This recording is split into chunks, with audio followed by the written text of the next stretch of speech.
Making headlines for this week of March the 10th. Vindicated. WikiLeaks revelations may finally lay to rest the term conspiracy theorist. March Madness 2. Data mining expert Cliff High uses predictive linguistics to support evidence of mass change coming. ET communication. Scientists believe fast radio bursts are messages, and UFO advocate Tom DeLonge says major announcement coming soon. And Facing Our Shadows, the continuing series on relations, explores the facing of the darker sides within us. With news around, upon, within, and beyond our planet, the program making disclosure official. This is Cosmic Vision News. Here is Jeffrey West. Greetings and blessings to all. It is very possible that as history looks back on the year 2017, it may just be described as the year when the term conspiracy theorist was erased from existence, because every individual who had been claimed as a theorist has been vindicated by so many revelations that have occurred even though we are only 3 months into the year. Many of us have been waiting a long time for enough evidence to come forth that could help to silence sufficient critics in a way that was meaningful and understandable to them. We just seem to keep learning and getting more and more info about just how much humanity has been kept in enslavement without the general population even being aware of their enslavement, and in fact, so unaware of this enslavement that they angrily and sometimes violently defend their right to live as slaves. Of course, this is under the illusion of democracy and the illusion of their freedom. This week, the world has begun receiving the validation that the CIA, perhaps with the help of the NSA and other agencies, has engaged in the spying on all people, on all technologies, without oversight, control, and this was done unlawfully. It is now in the process of being laid bare for the world to see. All governments of the world are guilty, directly and indirectly, of these crimes against humanity. The countries that might not be guilty are, arguably, those that have been targeted for military invasion by the U.S. and its Western partners because their banks have not been taken over by the central banking regime that is also now collapsing. The website lawnews.com reported on March 4th that U.S. President Trump had tweeted a statement wondering if it is legal for former President Obama to wiretap him. The allegations had gone out that Trump Towers had been wiretapped during Trump's presidential campaign. As I currently understand it, it is not possible to simply wiretap anyone. However, if an argument can be made to prove sufficient reason to believe someone is committing a crime, then a warrant may be issued. The Gateway Pundit website also reported on the 4th the FBI had been granted a FISA warrant to wiretap Trump Towers. In this article, it was reported that the original FISA request, which specifically named and broadly targeted Donald Trump, was denied. A second request was redrafted months later, which narrowed down on equipment in Trump Tower. The second request is said to have been granted despite the fact that FBI sources did not believe these servers to be of actual national security risk or possess any illegal ties to Russia. The notion that this second FISA warrant was granted is highly significant, as they exist to investigate cases when foreign intelligence is suspected of operations in the U.S. The statement made implies that Trump or any one or more of employees working at Trump Towers was connected to Russia or believed to be a Russian-installed spy. This is how fearful the deep state has become of Donald Trump. To explain a bit more about FISA and its activities, we have this report from RT America from May of 2016. We begin this hour with new numbers illustrating the vastness of the surveillance state. We're now learning that out of the more than 1,400 surveillance requests made by the National Security Agency and the FBI filed in 2015, the United States Foreign Intelligence Surveillance, or FISA court, did not turn down a single one. This according to a Justice Department memo. The FISA court was created with the intention of sorting through requests by U.S. intelligence agencies for surveillance authority. The latest news raises serious questions over just how much scrutiny, really, the court is placing on those requests. RT correspondent Manuel Rapolo has the details.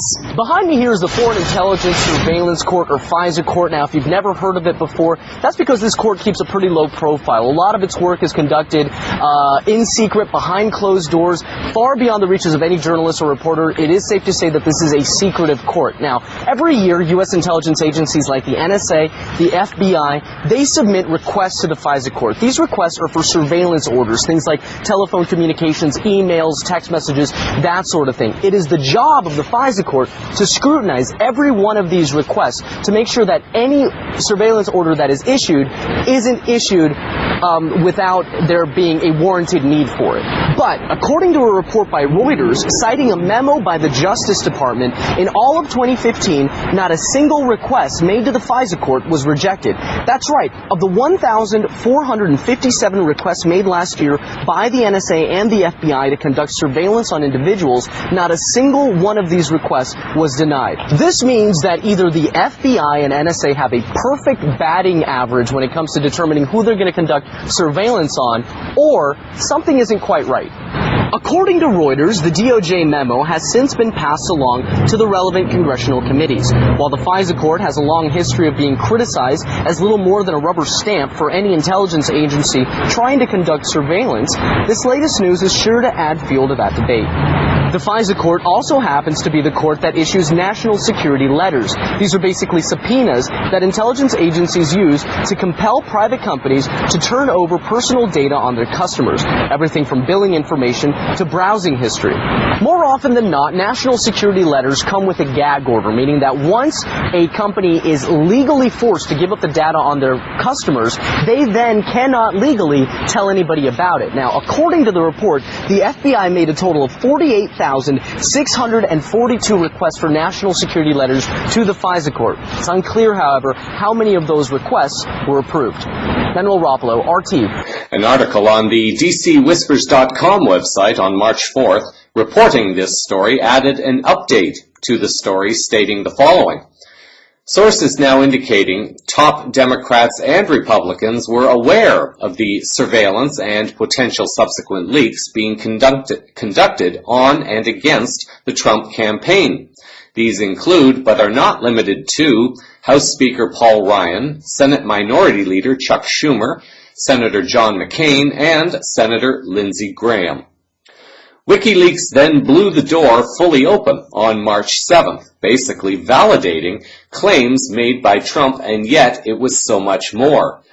The WikiLeaks essentially exposed completely the extent to which the CIA is capable of spying on anyone on any device, and in fact, they have numerous tech tools that have been used unlawfully upon people around the world. RT reported on March 7th that the major takeaway from the latest WikiLeaks dump centers around the terrifying all-seeing eye surveillance project codenamed Weeping Angel. The CIA appears to have taken espionage to a whole new level if WikiLeaks' initial analysis is accurate. The article continues, according to the preliminary release, the CIA has the capability to hack, record, and even control everyday technology used by billions of people around the world. These include smartphones, tablets, smart TVs, and even vehicles with remote control navigation systems. On these devices themselves, the CIA can allegedly hack into some of the world's most heavily encrypted social media and communications platforms, such as WhatsApp, Weibo, Confide, Signal, and Telegram, before any encryption can even be applied. What this is saying, basically, is that it makes no difference how much money you spend on security and encryption software, because the CIA tools allow them to intercept communications in the moment between when the user hits enter to send and encrypt and when the actual encryption takes place. The RT article highlighted the capability of the CIA to hack into smartphone devices, Apple devices, Samsung electronics, Android devices, Microsoft equipment, and they can even take control of automobiles, as mentioned moments ago. Andrew Griffin, writing for the London Independent on March 8th, reported that more information is coming. Griffin writes that the documents have still not been looked through entirely. There are 8,378 pages of files, some of which have already been analyzed, but many of which have not. The files are being shared publicly on the WikiLeaks website, and the organization has encouraged its supporters to keep looking through the documents in the hope of finding more stories. And that's not to mention the other sets of documents that are coming. The Year Zero leaks are just the first in a series of Vault 7 dumps, said Julian Assange. When taken together, those Vault 7 leaks will make up the biggest intelligence publication in history, WikiLeaks claims. Mike Adams, writing for Natural News on March 7th, stated that the Vault 7 bombshell just vindicated every conspiracy theorist. A summary of some of the most immediate capabilities of what the CIA could do that came out immediately was shared on the Milo Yiannopoulos website on March the 7th. On this site, the website shared 18 key facts to know. 1. The CIA can masquerade its malware as belonging to a foreign intelligence agency. 2. The CIA stole hacking malware from the Russian Federation for their own use.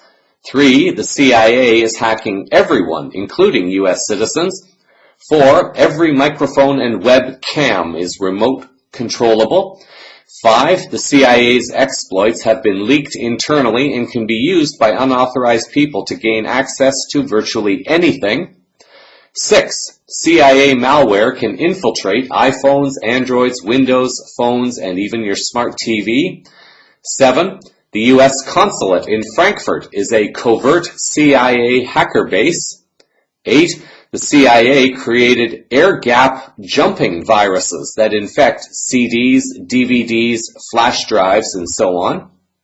9. The CIA created malware that specifically evaded certain antivirus programs. 10. The CIA can hack cars for undetectable assassinations. 11. CIA malware can infiltrate your Mac operating system and Windows computers. 12. CIA malware infiltrates your smartphone to read messages on encrypted apps before you send them. 13. CIA malware can infiltrate Linux and routers. 14. The CIA was supposed to reveal major vulnerabilities, but instead hoarded them for their own use. 15. Notepad++, a popular text editor, has a DLL hijack. 16. The CIA steals saved passwords from Internet Explorer. 17. CIA can bypass Windows user account control. And 18. CIA has Android malware that makes Android phones bulk spy on Wi-Fi networks around them.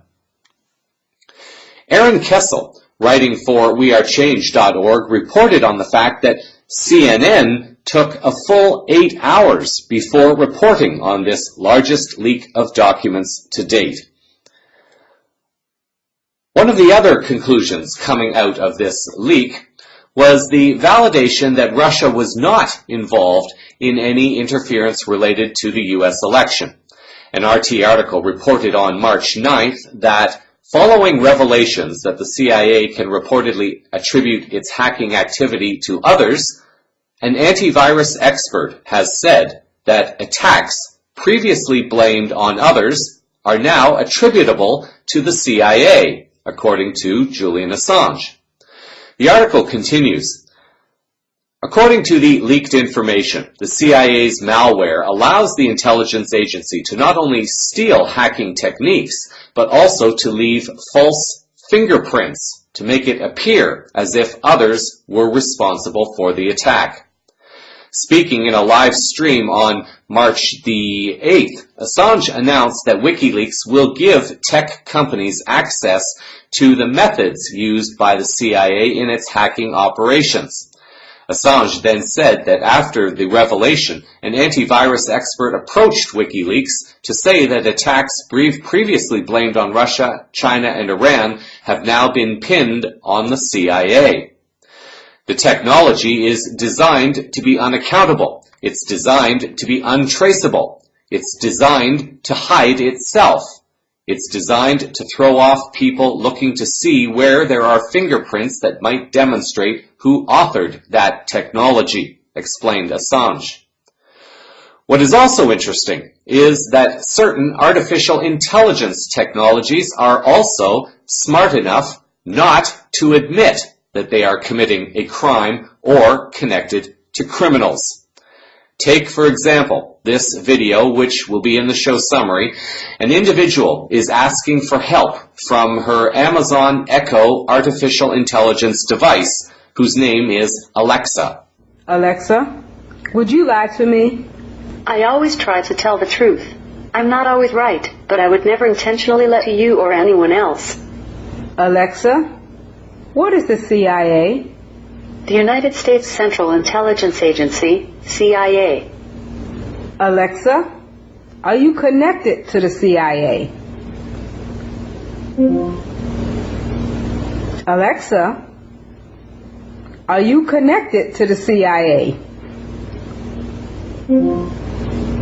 If you watch the video, you will see that Alexa turned itself off each time the question was asked to it.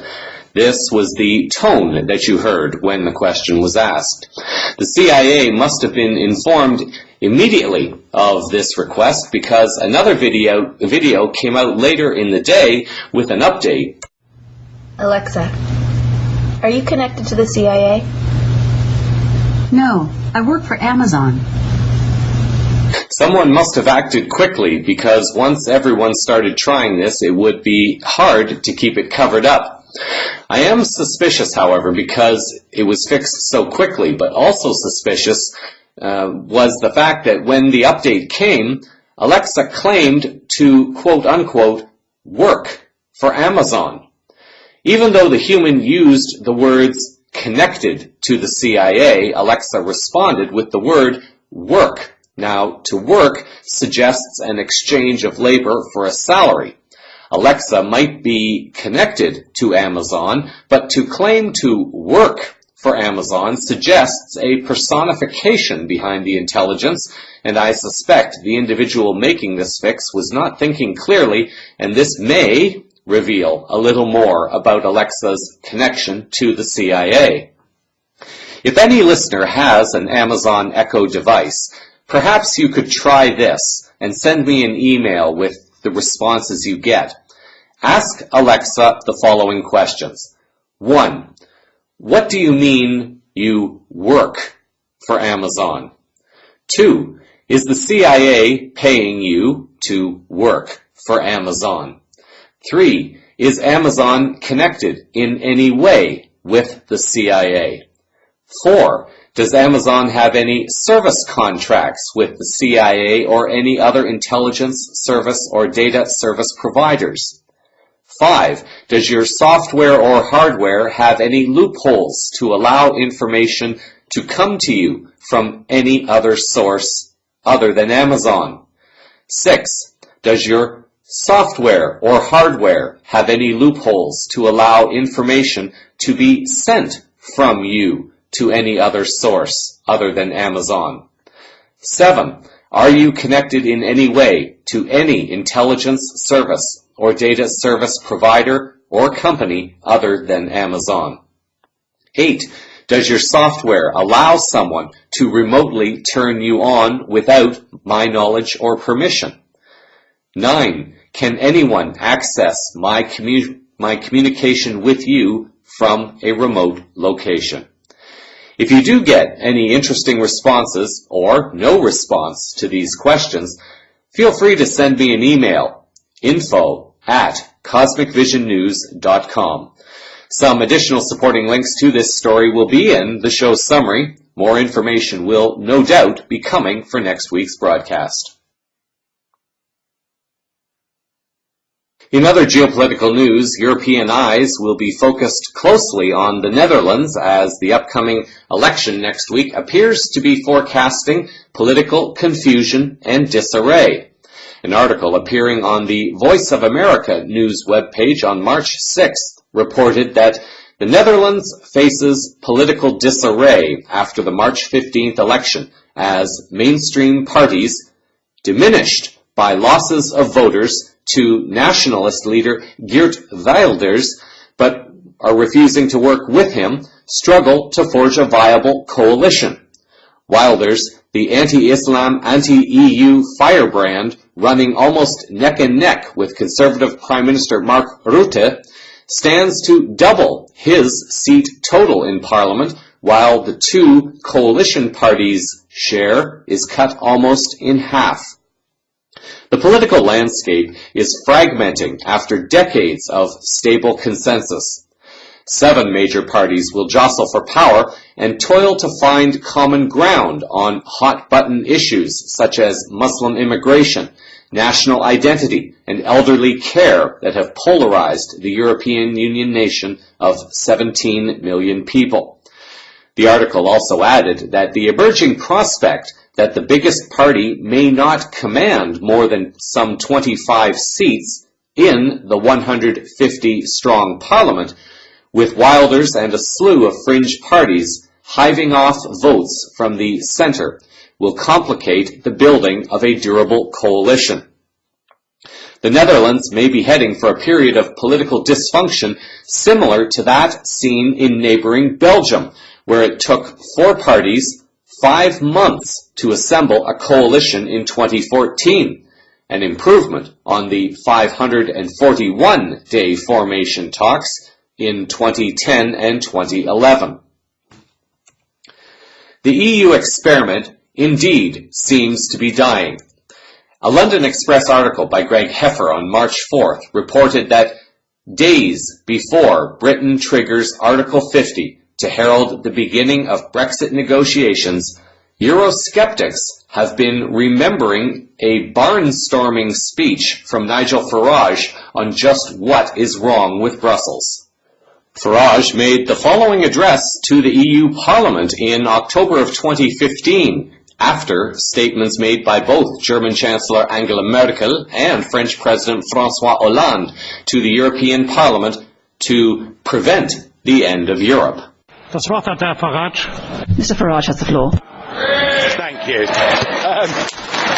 Nobody in their right minds would not agree that it was a sensible thing to do to get France and Germany together round the table, to break bread with each other, to have a deal with each other back in the 1950s, and to work as sovereign democratic nations together for peace. All of that was absolutely right and high-minded. Sadly, the whole thing has become corrupted. Tony Blair said the EU today is no longer about peace, it is about power, and how right he was and how that power has shifted. When Kohl and Mitterrand came here representing their countries 25 years ago, it was a partnership of equals, but no longer. France is now severely diminished, trapped inside a currency, frankly, from which she can't recover, and the French voice in this relationship and in Europe is little more now, frankly, than a pipsqueak. We're living, and it's an irony, isn't it, that a project that was designed to contain German power has now given us a totally German-dominated Europe. Just look at the euro. Germany has a currency that is undervalued by 20%, a growing and massive trade surplus, and most growth in the German economy since the collapse of 2008 has indeed been in exports to other Eurozone countries, such as your very big arms sales to countries like Greece. And when we have a general election that says a country like Greece wants to change direction, well, I'm sorry, but that now must be brushed aside because the Germans don't want it. And in what must count as perhaps the worst piece of public policy seen in modern Europe for half a century, when you compounded the already failing and flawed EU common asylum policy by saying to the whole world, please come to Europe, and we saw, frankly, virtually a stampede, and we learn that 80% of those that are coming are not Syrian refugees. In fact, what you've done is to open the door to young, male, economic migrants, many of whom, I have to say, behave in a rather aggressive manner, quite the opposite to what you would ever expect to see from any refugee. And yet when that failure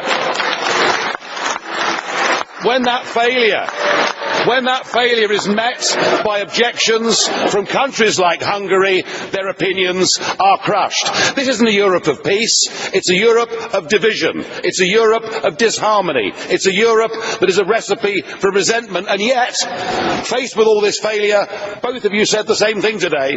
You said Europe isn't working, so we must have more Europe, more of the same failing. Well, there is, I think, a bright star on the horizon. It's called the British referendum, and given that none of you want to concede Britain the ability to take back control of our own borders, a Brexit now looks more likely than at any point in modern time, and I hope and pray that Britain voting to leave the European Union will be the beginning of the end of a project, however noble its original intentions, has gone rotten. More news on the vote results should be available for next week's newscast. Leading up to the middle of the month, there have been a few predictions that there will be some upheaval in the areas of geopolitics and geoeconomics. Greg Hunter of USA Watchdog did a recent interview with Cliff High.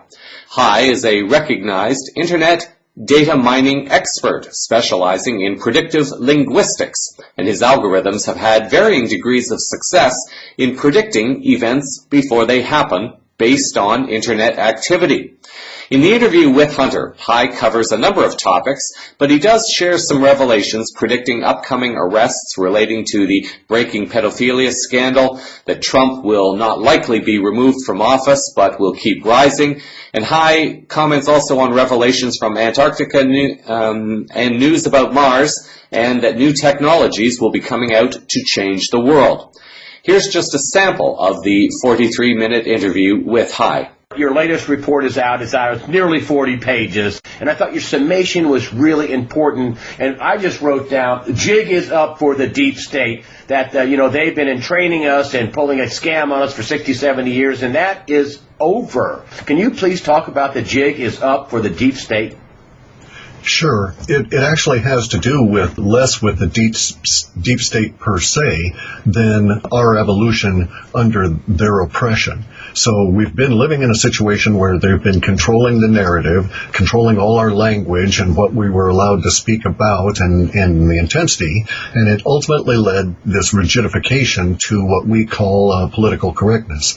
But at the same time that was going on, people naturally rebelled against it any way they could, and so they internally became more complex. And we see this with the younger generations knowing more, having more facts at their disposal, being able to call BS on stuff more rapidly, and looking for nuance in things at a level where when I was at their age, I was merely trying to absorb facts. So the level of complexity of the humans themselves has increased, and that was the factor that the deep state did not take into account. They kept their rigid mindset, their rigid rules, their compartmentalization, and kept everything so boxed in that even they were unaware that humanity has evolved out and around their obstruction. So the deep state is dying simply because the knowledge of it is now so prevalent, can't be stopped, it is growing exponentially, and basically the knowledge itself is going to crush the deep state. I want to lead right into the next thing, and that is that the deep state, the oligarchs, whatever you want to call it, they're doing a fighting retreat. Is that what this attack on Trump is about? This whole, the Russians are coming, it's all BS, right? Is that what you're talking about, a fighting retreat? They're trying to hold on to power by trying to destroy Donald Trump and the people around him, namely Jeff Sessions. Is that right? I think that they're actually trying to whittle away his support in order to isolate him and neuter him, basically. The fewer people he has that he can trust and send out to do tasks in an explicit, trustworthy fashion, it really reduces his power base. You have to understand that our current power elite are worse in their corruption than Caligula or Nero. And we are going through that same level of degradation in our empire. So here we have the revolution that's come on up, and in order to get their way again, so to speak, their goal is to whittle away that staunch level of fierce support at the lieutenant level, any way they can. So it'll get very dirty and dangerous there. And that's why we're now in the period of chaos that I'd forecast back in the February report. One of the big things that I see is this that being ignored, and I want to know if it showed up in your data, these massive arrests by the Trump administration for human sex trafficking. It is an attack at their power, this quote-unquote privilege, which is creepy, of pedophilia in the elite. Yes, indeed. We discuss it in the report obliquely because I don't want to give out anything that I should not and impede its progress at all, but it's a very key element here. I don't think of this as, that maybe one could think of this as sort of one of the privileges of power, this indulgent in pedophilia, but at the same time, it's the way in which they blackmail these people and create a cohesive cadre and get them to abandon their principles. And so it is, at this stage, the linchpin for the power elite that are currently in place. And they're very desperately afraid that any of this should come out. And thus we see very unusual activities in reports, for instance, that Obama is going to lead 30,000 people on a impeachment campaign and a revolution this spring. That the language is just really quite remarkable. Never in any previous election campaign that I've been able to see, except for one in the 1800s, do we have this level of emotional intensity after the election. Now, I also have the emotional intensity. Stop. I'm just going to interrupt you. Emotional intensity because Trump is going to go after these people, and they're freaking out. Is that? You got it. Oh, yeah. Oh, they're desperately afraid. Oh, they're so afraid. It's horrific. I mean, I don't even like processing through the language that I get in what I call the powers that be entity, nor the press entity, simply because the language of fear is just so nasty to keep reading for hours as I do the processing for the report. These people are very desperately afraid for their lives. They're afraid at almost like an ego level that this stuff should not come on out, and at a level that is actually it actually comes out as stronger than you would fear for your life. Well, look what happened to Danny Hastert, the former Speaker of the House. He got embroiled in a sex scam scheme with involved children, and he's ruined. He's done. He's toast. If you're doing evil stuff to children, you're done. You're done on both sides. Is that right? That was their plan was, of course, to remove that prohibition against it, was to, there was all this stuff that was going to be ladled out very rapidly after Hillary had won. For instance, if you look at Chelsea's book that they're not promoting at all, it's a good, interesting read because it lays out exactly what they were after if you read between the lines. And so they were attempting to maneuver the social contract in such a way that pedophilia, cannibalism at the level of the elite would be accepted. And so that has failed. Pure evil.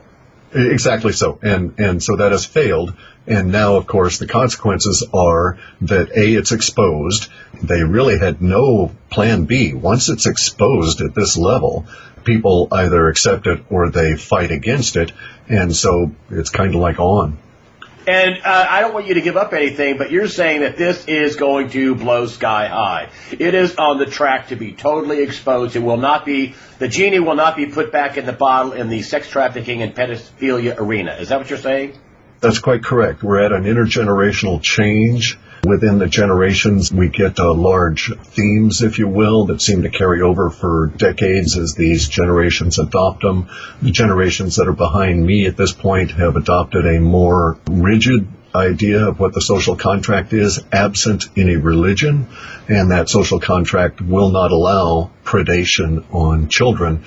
In a year from now, you'll be shocked to see what's going to be going on relative to how corporations conduct business, and especially advertising. Oh, what do you mean by that?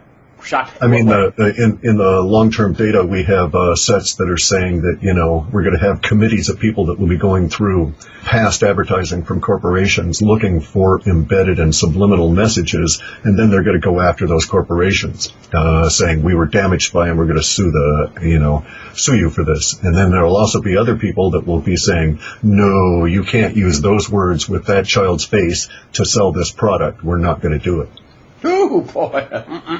I want to move on to the banking system. And again, folks, this is a nearly 40 pages report, so I'm just going to ting off some highlights here. I want to get into what you said in February, that we're going to be entering a period of chaos. Well, we're entering a period of chaos. And I just had on David Stockman, it says, we're going to get a hard stop into the debt ceiling on March 15th. That's in, less than 2 weeks. Also, the Federal Reserve is meeting on March 15th. And they're talking about now Wall Street is handicapping them a 90% chance to raise interest rates, which I think is wacky. Does the Trump rally stop right here and now in the month of March? Is that what you're saying? Okay, if you're defining the Trump rally as this stock market euphoria that's being pumped up by the Exchange Stabilization Fund, then pretty much. Our data shows that the chaos that really, as we now know, starts in mid-March, or escalates in mid-March and runs very aggressively through May, will indeed be that kind of an event for our, quote, stock market. But I don't define a Trump rally that way, okay, because I don't see it that way. I see everything from these emotional sums. And so it's quite clear in my data set, seeing these numbers pop up, that the Trump rally is going to keep on going for several years and has absolutely nothing to do with this dying legacy system that's built around the dollar. In my viewpoint, the Trump rally can be best expressed in the rising price of Bitcoin, and it can be best expressed in its following alternative currencies as well, the other light cryptos. Hold on a minute. I just want to jump in here. So the stock market may indeed crash, but the euphoria around Trump and the rally around Donald Trump and the ideas of Donald Trump, make America great again, make America first, honest business, go after the pedophiles, whatever it is, you think that's going to go on for years to come? Correct, quite correct. What we have here is, in a surfing analogy, we've paddled into the wave, we're right up there, we're at the crest, and we're now getting ready to stand up on the board. And so we have indeed committed ourselves emotionally at a generational level to change, real change. And they tried to co-opt the change with Obama because they knew this wave was coming, and they were trying to work the numbers in their psychosocial historical way. Which was his mantra was hope and change. Hope and change, correct. See, they knew that this change wave was coming. They knew that this intergenerational change was coming. They were just trying to get out ahead of the wave. They're not surfers, though, guys. So they don't realize you can't force timing that way. And so it was doomed to fail. So now what we're going to have is we're going to have the legacy system. This idea of all these paper shares and 401ks and all of this kind of stuff is going to crumble behind us as we move forward with this intergenerational change and the rebuilding of America. And it is to Trump's credit as timing that it will be labeled with him all to hell and gone on this intergenerational change. But he's just a really good surfer on the wave that all of us are riding. So he's not particularly creating it. He's now our symbol for the unleashing of it, if you will. In light of all this, the fun has already started, and we are getting the first signs of this generational change kicking in this week. And if High's predictions are correct, we're going to continue to ride this current wave of change at least into May. These are the changes many of us have been waiting for as we move forward in creating a better planet. But to do so, it means doing all the house cleaning to remove the stuff that is no longer needed in order to have the space for everything new that is desired. In financial news, the coming week is going to be closely watched by many who have been anticipating major financial changes for some time. Whether something actually happens remains to be seen, however. Some are looking for signs of the old paradigm collapsing further, while others are looking for signs of the new birthing paradigm. And a few moments ago, High shared his opinions about what could be potentially happening. The trick is to balance between both and to find the nuggets of truth that exist within both paradigms. The markets this past week have gone through more shaking, much like the earthquake activity that has been happening around the planet lately. An article on the Zero Hedge website on March 8th reported the following. One veteran macro trader summed up the markets perfectly by saying, "Shit's starting to break," noting that real macro data decoupled from stocks at the start of the year, the VIX decoupled from stocks 3 weeks ago, EM, emerging markets, broke over a week ago, copper snapped last week, and now high-yield credit is breaking, and stocks are always the last to catch on.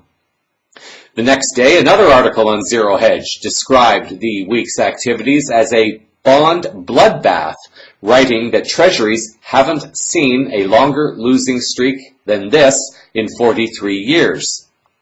For those who are following market information, both articles offer a number of graphs showing the market activity in numerous areas to validate the claim. The links are in the show summary for those choosing to view this data. In an interview with King World News on March 4th, former U.S. Treasury official, economist, and author Paul Craig Roberts was asked what his take was on the current real status of the economy and the signs that lead to a major collapse. Here is what Roberts had to say. There hasn't been any growth in real median family income for several decades. So there's no discretionary spending power among the population. So they can't drive the economy forward. Therefore, there's no growth in real retail sales. So all this is the consequence of what we've talked about in the past on a number of occasions, the offshoring of the manufacturing jobs and of middle-class tradable professional skills, like software engineering, research, design, the kinds of jobs that college graduates used to take. So that you've got essentially the impoverishment of the population. And this is happening, Eric, at both ends of the age spectrum. The young kids, they get out of college, they've got substantial student loan debt, but there's no good jobs waiting for them, or for not waiting for the bulk of them, most of them. As we've talked also in the past, you've got half of the young people, 25 years old, who are still living at home with their parents because they can't get employment sufficient to support an independent existence. So households can't form, there's no purchase of furniture and home appliances. And so this is killing the stores. At the other end, the retirement end of the age distribution, there's not been any interest income on people's savings since when all this quantitative easing began, 2008, 2009, the zero interest rate, so retirees don't have any interest income. And in addition to that, the undermeasurement of inflation means they don't get any cost of living adjustments to Social Security, but inflation continues, it's just not measured. And now we're beginning to see the failure of pension funds. I saw, I think today, one of the Teamster pension funds, wasn't it, that failed, and they expect failures among, government, state, local government pensions, and so we're faced here with sort of a collapse in real income affects probably 90% of the population. So, in effect, there's no consumer aggregate demand because there's no jobs to produce the income that supports the aggregate demand. So, essentially, the economy it's not here anymore. It's gone. It's moved offshore. Dr. Roberts, let me ask you this. Where does that put the Fed, and what position are they in now as you see it, as opposed to years ago? Where are they now? Well, there's nothing the Fed can do about this. What the Fed has been doing since the 2007-08 collapse is supporting the balance sheets of the big banks. And that's why they had quantitative easing. What quantitative easing, they pretended this was to stimulate the economy with low interest rates, but what the real purpose of it was to drive up prices of financial assets because the banks were loaded down with all of these mortgage-backed derivatives, currency derivatives, and interest rate derivatives, and the prices of those things had collapsed such that the balance sheets of the banks were in the red, and essentially they were insolvent. So if you can drive interest rates down to zero, you drive up the prices of the financial assets. So they've been supporting the balance sheets of those big banks in order to keep them solvent because they think they're too big to fail. Roberts then speaks to how the global economy no longer functions the way it used to.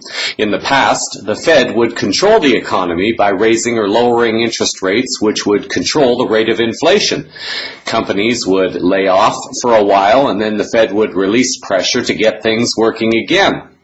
For this strategy to work, however, the factories had to be in the U.S., and the factories and the industry are no longer there. It was a game against the American people, but it is a strategy generally used worldwide. Roberts continues. I was hopeful about Trump because he realized that the offshoring of the jobs had essentially destroyed the economic prospects of the entire middle class. And I was also hopeful about Trump because he said he didn't see the point of conflict with Russia, which of course is a highly intelligent thing to say in this era of thermonuclear weapons. So these kinds of hopes were reasons to look at Trump with a positive attitude. So that essentially economic policy, monetary and fiscal policy is impotent because we have essentially deindustrialized. We've taken also the kinds of knowledge-based professional skill jobs and put them offshore, or many of them. So the population here, the economic prospects of the population have been so impaired that it can't be corrected by tax cuts or easy money or anything of the sort. You know, very quickly, when you look at the big picture, Dr. Roberts, and you see the gold market rigging continuing, and you see all of the propaganda about the phony economic recovery, the dollar's driving higher, the stock market's over 21,000. As somebody who was at the Treasury, who was in the administration, and you were called upon by Ronald Reagan to help save this country in the early 80s there, what do you see as the end game of all of this? Well, if the gold market was in retreat, we wouldn't see the price bounce back and start rising again after every episode of massive uncovered shorts being dumped in COMEX. So every time they drive down the gold price, which is profitable for the bullion banks, and I believe is done in order to keep pressure off the dollar, every time they do that and they knock the gold price down, it comes back and starts rising again in the futures market. So clearly, it's not because of something inherent in the gold market or that people are abandoning gold. It's that you can create an endless supply of paper gold by printing shorts.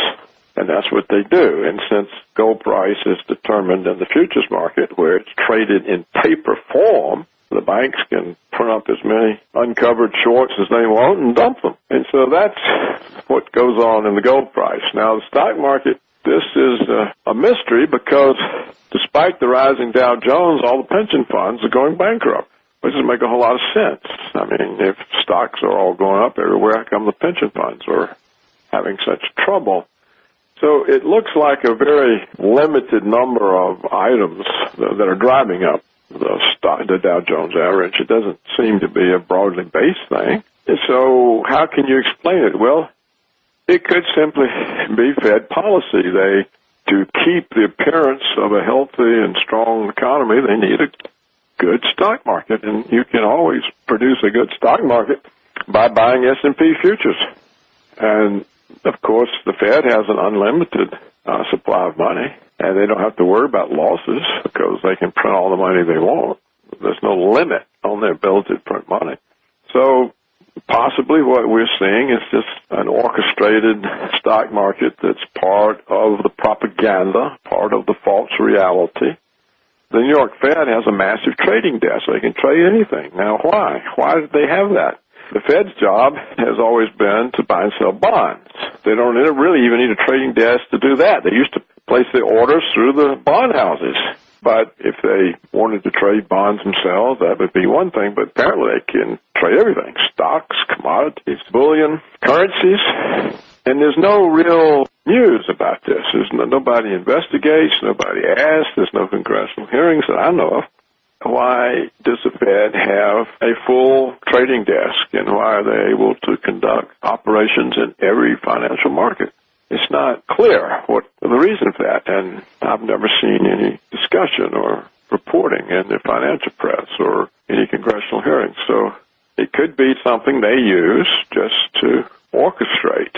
When asked, in conclusion, where the madness ends, Roberts really could not offer an answer. He suggested that the Federal Reserve has taken on powers that were never there when he worked in the U.S. Treasury. If the Fed Reserve has the unlimited power to create money with no government oversight and the ability to remain above the law with no accountability to anyone, he is not quite sure where things will go. Last week, CVN aired an interview with David Stockman that was mentioned earlier in the newscast, where he stated that he expected that a significant financial event was going to happen in the middle of the month. Now, scientifically and mathematically, the only solution that exists in a debt would be a debt jubilee that effectively erases all the fraudulent debt created by the fractional reserve system of banking. The trick is in bringing together all the steps to make this happen without causing undue fear among the mainstream population who have no idea what is now happening or what is about to happen. In general news, Iceland appears to be making global headlines once again, and this time it was to acknowledge the rights of women to equal pay for equal work, to celebrate International Women's Day on March 8th. Ben Chapman, writing for the London Independent on March 9th, reported the following. On International Women's Day, Iceland became the first country in the world to force companies to prove they pay all employees the same, regardless of gender, ethnicity, sexuality, or nationality. The country's government announced a new law that will require every company with 25 or more staff to gain a certificate demonstrating pay equality. Iceland is not the first country to introduce a scheme like this. Switzerland has one, as does the U.S. state of Minnesota. But Iceland is thought to be the first to make it a mandatory requirement. The Minister of Equality and Social Affairs, Thorstein Viglandsson, was quoted in the article as saying that the time is right to do something radical about this issue. Equal rights are human rights. We need to make sure that men and women enjoy equal opportunity in the workplace. It is our responsibility to take every measure to achieve that. Iceland has indicated its desire to eradicate the gender pay gap by 2022.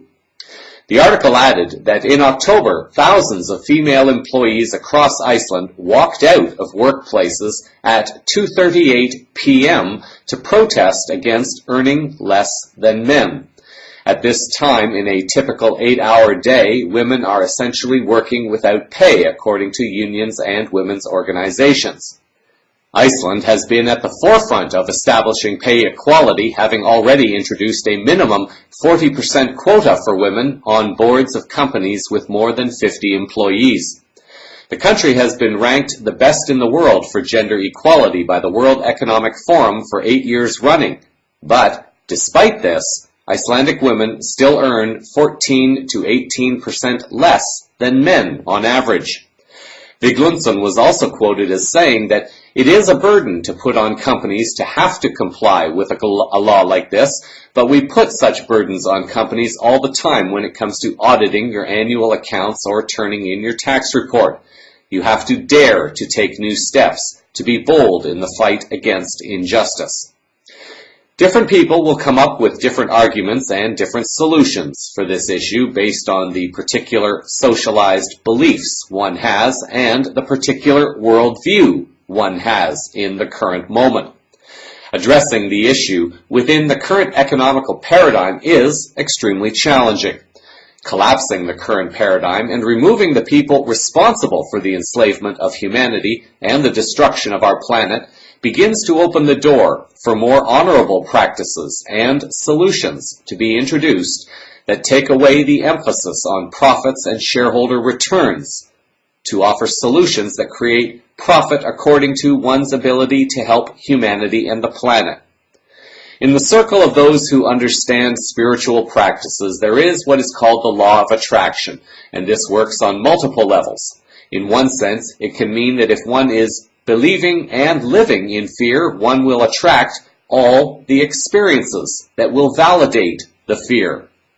If one believes and lives in ways that support an abundant, healthy planet, people will be drawn to support that. Those who live by this practice will in turn use the incoming profits to further share positive and healthy solutions with the world. The CEOs and companies of the future will understand this practice and will be seeking to create products and services that honor humanity and the planet, and as the profits come in, the money will then be directed back out into meaningful projects and solutions. There is a bit of an irony to this practice. In the three-dimensional mentality of thinking, greed is about the collection and hoarding of wealth and power. In a higher awareness mentality, one understands that one will receive more by continuing to give more. In a way, one who is greedy from a higher awareness perspective, who wants more so that one can give more away, knowing that he or she will again receive more. Although it remains to be seen, it appears that Elon Musk's company, Tesla, is following this model. Musk seems to be taking steps to share with the world by making certain car design solutions available online so other companies can use them. He seems to be receiving phenomenal financial support and returns because he is seeking to offer meaningful and practical solutions to the world. As more and more courageous humans make choices to create business models on this, and as more and more humans continue to support these kinds of business models, the old paradigm essentially begins to be replaced by one that makes this old paradigm obsolete. In disclosure-related news, an article appearing on the London Independent news website on March 3rd by Andrew Griffin has suggested that humanity has received a signal from space and that this signal may have been misunderstood. Griffin writes the following: "Scientists might have found proof of alien life but misunderstood it, according to a professor at Harvard University. Strange radio waves that have been reaching Earth might actually be leakage from a huge light-powered ship deep in space. Fast radio bursts, or FRB, which have perplexed scientists since they were discovered in 2007, could be evidence of advanced alien technology, according to Avi Loeb of the Harvard-Smithsonian Center for Astrophysics. Researchers, however, remain far from establishing whether the source of these messages is what Loeb speculates it is: leakage from planet-sized transmitters that are powering interstellar probes in distant galaxies. Fast radio bursts are exceedingly bright given their short duration and origin at great distances, and we haven't identified a possible natural source with any confidence," Loeb has said. "An artificial origin is worth contemplating and checking."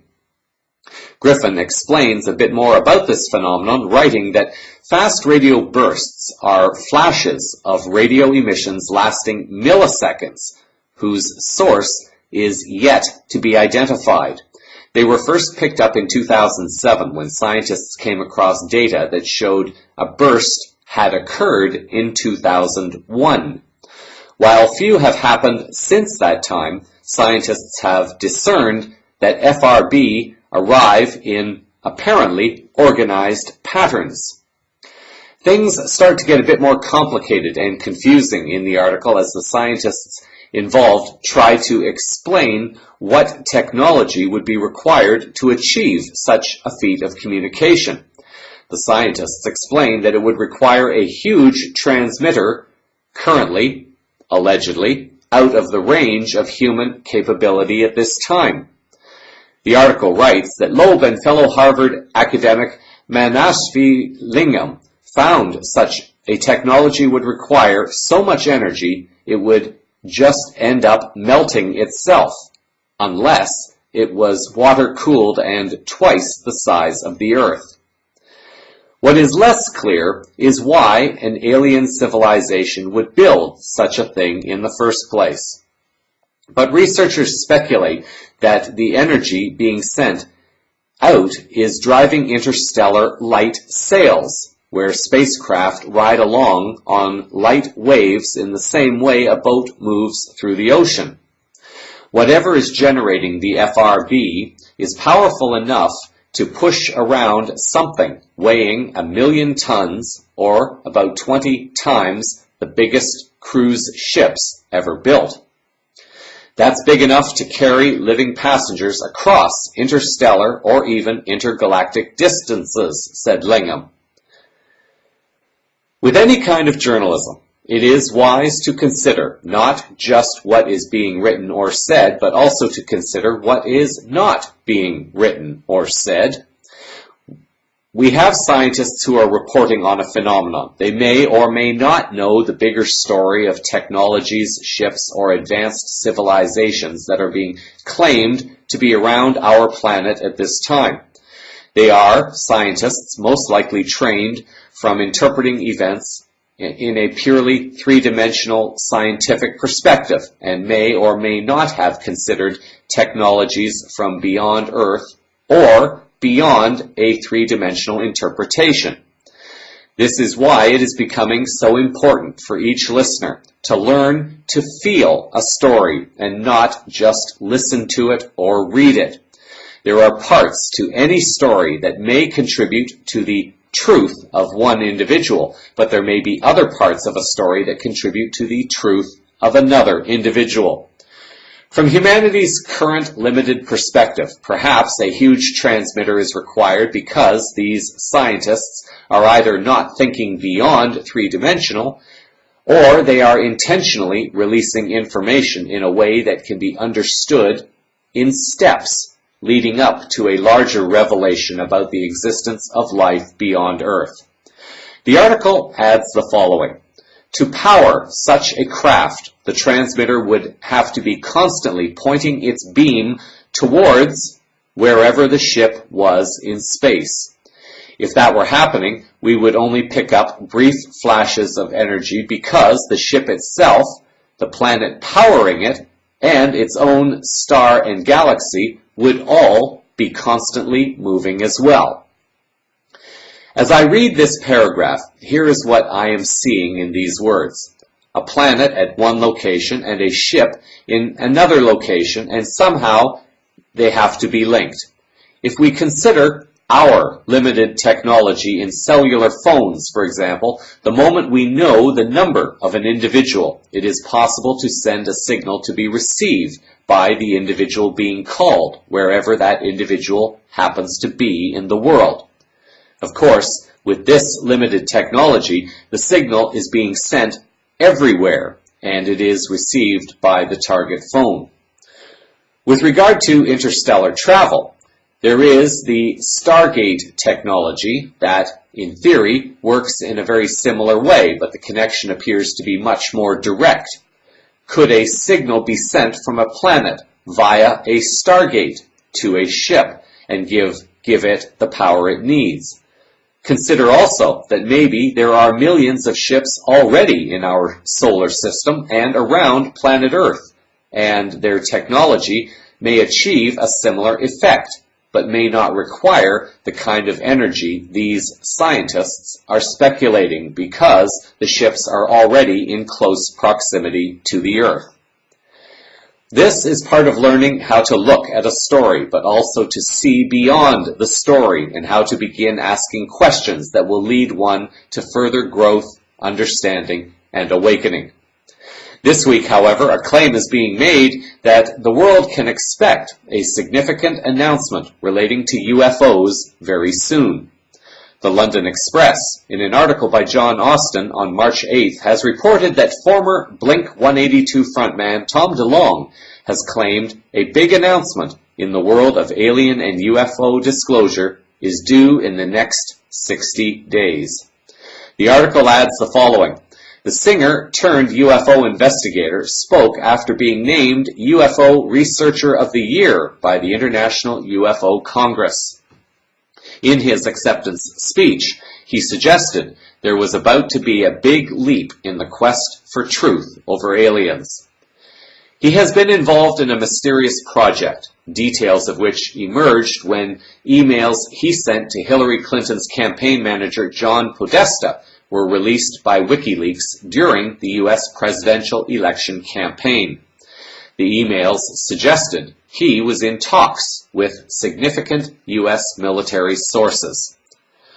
DeLonge released his book in February of 2016 entitled Secret Machines, Book 1, Chasing Shadows, and this was reported by numerous sources including CVN and the Rolling Stone magazine website.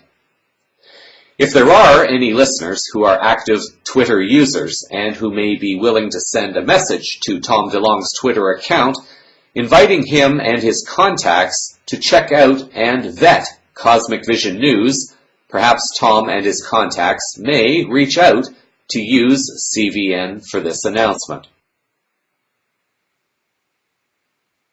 Finally, in health-related news, we continue with Part 3 of a continuing series on the energies and dynamics of relations between people, but focused more on couples or those in committed relations.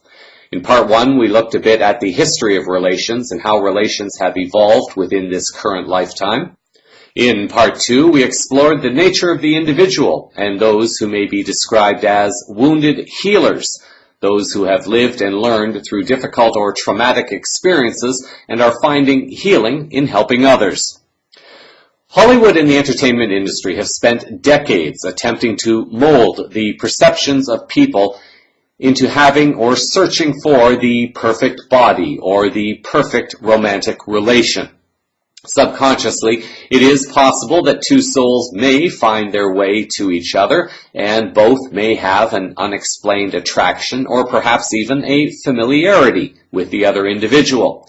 If one or both individuals have fallen off their own life paths and are seeking a relation as a way of escaping the unhappiness in one's world, this is very likely to end up in a failed relation, unless both partners learn to see the pattern and take active steps to heal their lives and move forward in a way that honors, empowers, and uplifts each other in their respective truth or life purpose. Most humans have been socialized into repressing their shadows. We all have them. The shadow part of us may hold negative energy patterns, such as traumas from one's current life, and it is possible that one has energies from one or more past lives that are replaying in the current physical life. Lightworkers are often taught to focus on the light and hold energies of light, peace, and love. While this does have its role and purpose, sharing a journey together with another soul means learning to be vulnerable and to express and hopefully heal shadow energies within oneself. Shane McNeil, writing on Facebook on March 1st, shares one part of a Mayan oracle that relates to our shadow sides. The oracle shares the following. The shadow part of self is often viewed by the ego as bad, when actually it is a very potent and creative force. The disowned or unconscious parts of ourselves are truly the keepers of great wisdom. Shadow is simply the face of the light that is unseen. Through working with it, you are provided with the opportunity to heal yourself and live a fully integrated life. Free yourself from the viewpoints of difficulty, drama, and struggle. As you integrate your shadow issues and become more transparent, the projections of others begin to literally pass through you without creating charged reactions or emotional hurts. In transforming ourselves, we help transform others and the earth. Jonah Brindis, in an article appearing on the lovehaswon.org blog site, explains a bit more about dealing with the sexual shadow aspects within oneself. She writes the following: "Waking up to our inner worlds often means discovering and dealing with forgotten, repressed, unloved, or hidden aspects of our personality.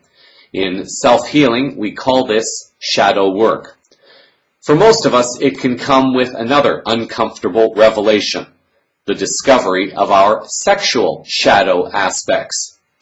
Becoming aware of sexual shadow traits in oneself is a natural part of our self-transformation and ascension process, and should not be judged or condemned, nor excluded. The fact that we are becoming more aware of our shadow traits doesn't mean that we are bad or that we have been bad in the past. It simply means that we have a higher consciousness level now, and that we can live a more aware and responsible life from here on. What we weren't aware of in the past is past. It's part of our learning curve, and all this means is witnessing our naivety in the past. But what we have become aware of in the present is now a part of our consciousness, and therefore needs to be dealt with. Many, if not most, are unwilling to face this aspect of themselves for their own reasons. Brindis continues, writing that dealing with shadow traits is challenging and requires a bit of courage at first, but if we face them with the tenacity of bone-crushing honesty with ourselves, it can become our most rewarding training ground for learning how to transcend lower and align to higher vibratory energies. Forgiveness, gratitude, compassion, joy, trust, respect, grace, non-judgment, self-love, and finally, surrender represent the main healing resonances of letting go of our past programming. They are the core energies for self-healing and positive self-transformation. Shadow work can also be tempting and mesmerizing, and sometimes even counterproductive if our emotional and mental state is clogged and our energetic alignment unbalanced. Clearing and connecting modalities can help to balance our energy flow and show us how to maintain a proper heart connection throughout the process. Brindis also observes that the thing that makes most of us feel uncomfortable about our hidden or secret ego aspects coming to our awareness is partly due to collective programming, but also the thought that they may not be as hidden or secret as we thought. In other words, the hardest part about dealing with sexual shadow traits is not the fact that we may have some, but the loss of our innocence and the fear that they may be visible for others. Men have been socialized to not show vulnerability in front of women, and women have been socialized to some degree to accept only an alpha male and reject the man who shows too much vulnerability or emotion. These dynamics become much more complicated as two people enter into a new relation together. Brindis shares that shadow traits develop when ego becomes controlling and out of balance, when we are not willing to work on our inner resistances and attachments and try to hide them instead. The development of sexual shadow traits is often rooted in collective role modeling, but also through karmic, collective, and family aspects. Most of us relive our karmic propensities through our romantic and sexual relationships, unaware of their hidden dysfunctions. It takes a moment of disengaging from our inner programming in regards to masculinity and femininity to realize that most of our sexual shadow developed out of defensive ego mechanisms to cope with negative experiences in the past. In the article, Brindis offers 4 examples of sexual control patterns, and with the exception that she uses different names for each pattern, the patterns that she identifies very closely relate to the control dramas that I have reported on earlier in this series. Control dramas can very easily be translated into the sexual control patterns mentioned by Brindis. As explained in the earlier parts of this series, everything is energy, and all conflict results from the attempts of one person or more to control the energy of another. Brindis also makes it clear of the importance to understand that sexuality is not the same as sexual shadow.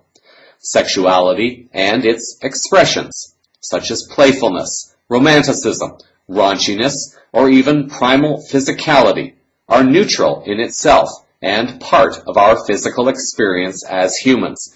It is comparable with hunger, thirst, a need for shelter, and social interaction. How might one begin working with one's sexual shadow? Brindis shares the following.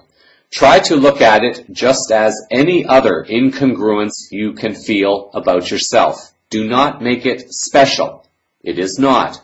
Instead, focus on what feels true to you and change, correct some of your patterns as you go.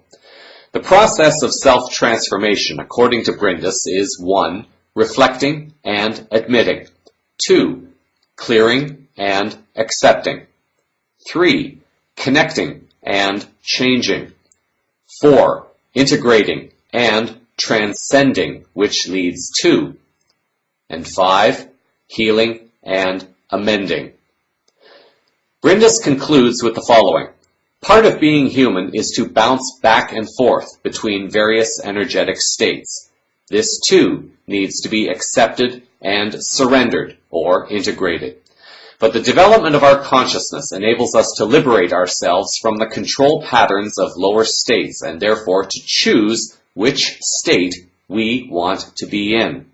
The purpose of our life then becomes to strive for transcending lower state as they arise, with no need for defense or control patterns. Next week, we'll continue with a few more articles on this subject as we try to create harmonious relations within our service to co-create a new earth in a higher vibrational experience. In this week's final words. Last week, I offered an assignment for those who may be interested in participating. Just before I get to that assignment, there's something I would like to share. One of the reasons the newscast was late this week was that I was doing an interview for another publication. I was asked to interview a Japanese professor who was speaking in Slovenia on the topic of the migration crisis, and he was promoted as being an expert on Middle Eastern, Turkey, Syrian, and European affairs. I was incredibly disappointed to hear that this professor was supporting the Western world's story of migration and its crisis. Although I will deliver the interview as promised, I told the editor that I would never allow this professor to speak on my newscast. Here I am in the very unusual position of finally being offered a bit of work and having to do something that challenges the very essence of all that I have stood up for over the last 20 years at least. I am, however, very grateful to the individual who gave me this opportunity. He is learning how I think and view the world, and I am learning how to see the European perspective in my writing. He agrees with me on many issues, but I also understand that he has a certain audience that he has to cater to in order to keep his publication alive. We are working to try to find a balance, but we both get along really well, and I think there is the potential for a very good working relationship, even if I do find my morals and ethics being challenged.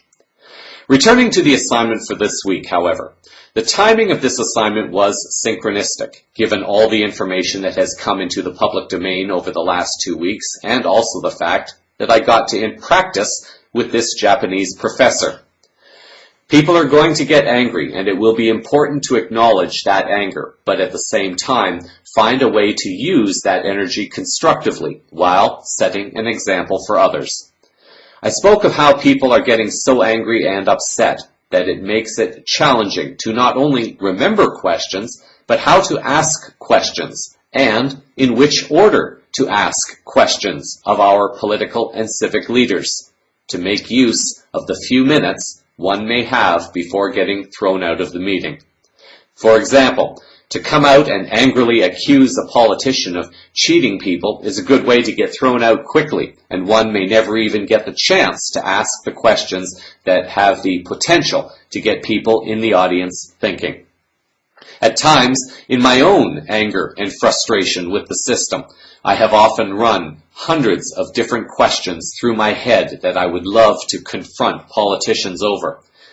As I have grown spiritually and as a journalist, I am realizing how important it is becoming to not only ask the important questions, but to frame the questions in a way that recognizes the humanity in the politician, banker, lawyer, judge, journalist, police officer, or, in my case, a professor, even if they may not always be deserving of it. At the heart of it, it is about setting an example for others that does not present a threatening image to the individual being questioned, but also sets the stage for key questions to be set up to lead into the most relevant chain of questions that lead individuals into directions they may not want to go. As I have mentioned previously on this newscast, this is a trick commonly used by lawyers in a courtroom. The lawyer will often ask what seems to be a very innocent question, and people answer it, not understanding how that question can be used against them later in the questioning. When the lawyer comes back with something like, "A few minutes ago, however, you said this," suddenly the individual is trapped, and this is how the legal system is used against people who do not understand it. Is there perhaps a way, therefore, to begin educating people who may have a chance to challenge public officials with questions? If one is fortunate, perhaps that individual may be able to say everything. If not, perhaps it may take a team of people who have prepared the strategy, and they will follow up with the remaining questions as each individual is removed or banned from continuing with the questions. The challenge is to line up the questions in such a way that does not come across as threatening and gradually leads them in the direction that traps them. Of course, they have been trained more extensively for this trick, so it will not necessarily be easy. I offered many of you the challenge to reflect on your own national situation and consider what questions you might ask your own leader. In which order would you choose to address your questions, and how would you choose to express those questions? In a public forum, you may be lucky if you get to ask 3 questions. But if a leader feels he or she is about to be attacked, they will deflect the question and go to someone else. In this case, it may be good to have 4, 5, 6, or even more people who have the list of questions, and they can continue where the previous individual was stopped. If I had the chance to ask Canadian Prime Minister Trudeau some questions, here are the questions I would like to ask, or that a few of us could ask. This is just one example, and the questions may be slightly different depending upon the topic being addressed. The questions might be slightly different for the topic of migration, for example. However, if I was just generally asking Trudeau questions, it might go something like this. Number 1, Mr. Prime Minister, given the state of our current global economy, would you say that we in Canada are still free? I would expect him to say yes, although he would probably admit that there are challenges to overcome. Question number 2, how exactly are Canadians free? I would expect him to say that we have a democratic parliamentary system, even though it is an unfair system called first past the post.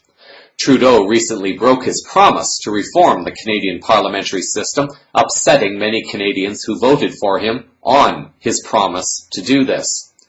Canadians were expecting him to introduce reforms that would allow government representation to be based on percentages of the national vote. For example, in the past election, one party might get 25% of the vote in 80% of the constituencies across the country, but might still lose the election. Those people are not represented in the new government. Under the system that people were expecting, if Party A gets a total of 31% of the national vote, they get 31% of the total seats available in Parliament. A party that has 10% of the national support would get 10% representation in the Parliament, where this would not happen in the current system. Question 3. How would you define the word peace, and what does it mean to you? I have no idea how he would define this or explain it, and I have explained in the past that there is no globally accepted holistic definition for the word peace. But I would want him to state what he thinks, so I can refer to it if necessary in another question. Number 4, what might you say Canada has that could be considered unique among the countries of the world? I would probably expect him to say that Canada has abundant nature and fresh water, as well as being a peaceful country that welcomes people from all over the world regardless of their backgrounds, and that Canada has an exceptional business climate, and so on. Mr. Prime Minister, 5. I really need to ask your help in understanding something. You have stated that you believe Canadians to be free, and you have given your definition of what you believe peace to be, and you have stated what Canada has to offer. You have stated your examples of how you believe Canadians are free, but here is where I need your help. In 1971, U.S. President Nixon took the U.S. off the gold standard and unilaterally removed the U.S. from the Bretton Woods Agreement of 1941. 3 years later, with the Canadian economy flying high, your father sold out the Bank of Canada to the central banking cartel, and Canadians were forced into debt slavery without their informed or democratic consent. You say we are free, but there is almost nothing that a Canadian can do without permission from the government. All the rights that you claim Canadians have are not rights at all. They are rights that have been taken away and then sold back to us as privileges. When a Canadian citizen goes into court, the human being is not recognized because the court system is one of commercial admiralty law. The courts can only rule on disputes between consenting commercial entities. Therefore, a Canadian is regarded as a corporate fiction because of the identity that the Canadian government forces parents to put onto their children under the color of law. Under the eyes of the corporate entity known as the Government of Canada, Canadians have been forced to surrender their natural status as human beings to their corporate identity, and this was, again, done without the informed democratic consent of Canadians. You claim that your government cares about the people who elected you, and yet you cannot admit that Canadians are enslaved to a criminally fraudulent system of fiat banking, and to a criminally fraudulent system of commercial rules given the force of law. Your government has done nothing to stop chemtrails in our skies, or embraced all the new free energy sources that many other countries are pursuing aggressively. China, Japan, and Europe have high-speed rail service, while Canada is still back in the Stone Ages with diesel. Health Canada mandates dangerous vaccines on children and allows dangerous foods with chemicals and pesticides to make us more sick. There is more than enough proof to show that 9/11 is not what has been told to the world, and that every conflict since World War I has been a banker-created war to get control of countries that will not accept a central banking regime. Countries are destabilized through the use of economic hitmen, And when leaders do not agree, they are attacked militarily. You send young Canadians to die under the illusion of fighting for democracy, but they are only fighting to preserve the right of the elites to maintain their enslavement and control over humanity and the planet. Innocent Canadians are being harmed on lies that force them to kill other innocent civilians so that the rich can continue to get richer. Meanwhile, the media continues an active agenda of brainwashing to keep Canadians believing in lies like Russia or Iran being a threat to the planet, when the only thing Russia is doing is creating a new financial paradigm that threatens the criminal banking system that has been enslaving us for our entire lifetimes. My question is this: Mr. Prime Minister, how can you look all of us in the eyes, claiming that you care about us and that you are representing us, when all your actions show and support the exact opposite of that which you are claiming? I could probably go on, but this gives you an idea of how you might approach a topic when you are given the chance. Get the leader to answer a few safe questions that they will happily answer, and then use the information they give to support the hard question or questions that you really want to ask. Note that I asked the Prime Minister for help in understanding something, so that he understood that I was seeking to find his feedback in a helpful way. Perhaps in the coming weeks, I'll try to offer other examples if any listeners wish to share their questions with me about what they would like to ask their leaders and how they would ask their questions. Create a wonderful week until our next Moment of Now. So that is a sample of the unfolding higher consciousness news around the world this week.